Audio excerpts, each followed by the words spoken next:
Hey, welcome back to Elle's Kitchen, and today we've got kind of a special episode. It's not a proper full-on recipe like we have been doing. We're going to show you how to make mate, which is a traditional South American drink.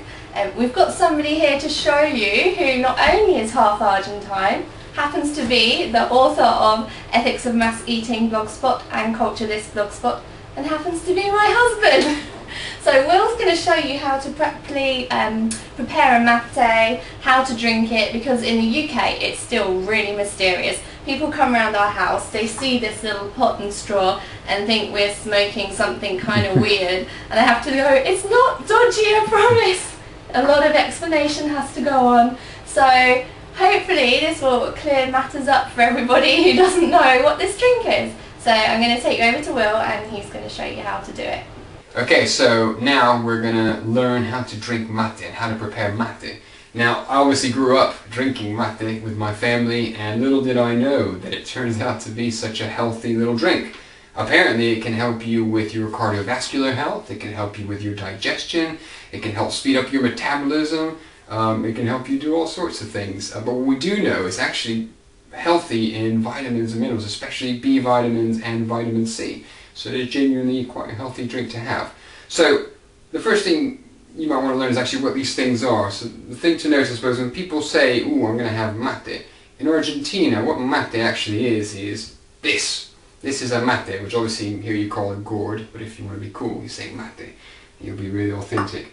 This is yerba mate, which means mate herb. And you can get, well, this I actually bought, believe it or not, in a little nifty organic supermarket in Cheltenham called the Natural Grocery Store. So you can get it there. I'm sure you can find a number of people online that sell mate, and it comes like this in a bag. And you can get various different types, but this is a really good make. It's organic, and it has the word elaborado con palo, which means it has little sticks. It has the little stems included, and that makes it milder. If you just have pure leaf mate, it's a bit stronger as well. So I drink the milder version with the stick. So does my Argentine grandfather, so there's no shame in it. You go for the mild version. Then you've got your mate, which is what you drink from. Then you've got your metal straw with filter. That's called a bombilla, and that goes in there. And that's the sort of accoutrements of mate drinking. Now, you can get a variety of different mates. I mean, traditionally, a mate was a scooped out squash or pumpkin that was dried out and used, and you can get sort of fancy aluminum versions with wood lining. But if you're a little bit slack like me and you just sort of leave your mate in there for a few days, it tends to go a bit, moldy and horrible. So you have to really keep on top of these. So in a bit of despair, my grandparents gave me a stainless steel mate which you can leave there for days on end and wash it out and pretend like you've been faithfully drinking it every day and keeping it up. So, again, no shame in using that as well. And the last thing you might need, because mate is quite bitter, is if you have it in a tea bag, it's quite similar to green tea. It's not far off that. But you imagine we're going to fill this whole thing up to there with mate. So it's going to be a bit bitter, so a lot of people like it sweetened.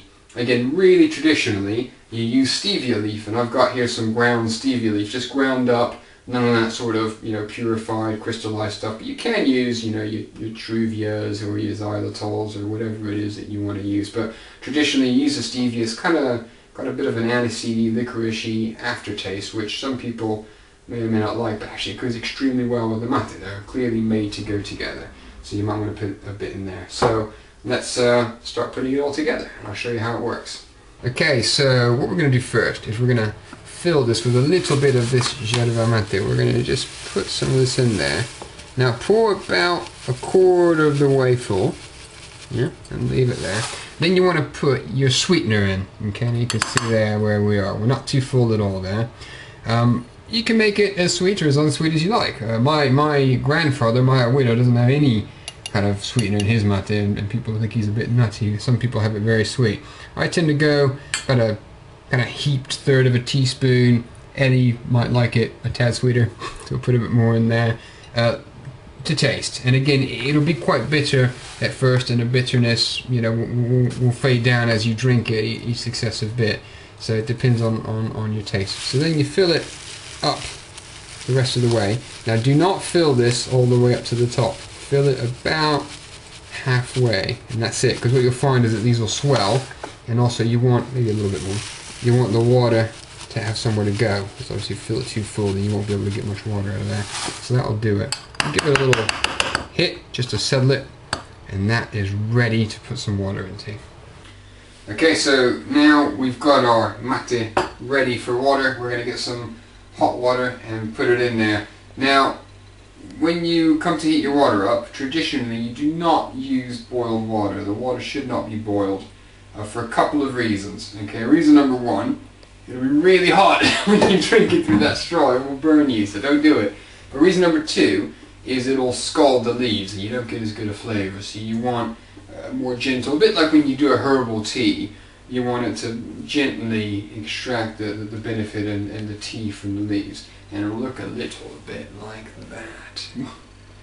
And it is fabulous. And the first one is always the best one if you're a bit of an aficionado, because it's got a kind of bitterous bit to it. And you drink it like so. Very good. So there you go. That's how you do it. A fantastic, quite healthy and very enjoyable drink. Any time of day is a good time of day to have this, by the way. A lot of people think, oh, it's just a bit of an infectious drink, but we have it any time of day, any time, and it's a social thing to do. In fact, you always say about these mates is they got two handles so you can pass it to everyone else. It's meant to be a social occasion, so when you enjoy it with friends and enjoy it together. Okay, so I hope that's cleared up the mysterious mate for you all. Let us know how you get on with it. We'll see you soon on Elle's Kitchen. Bye.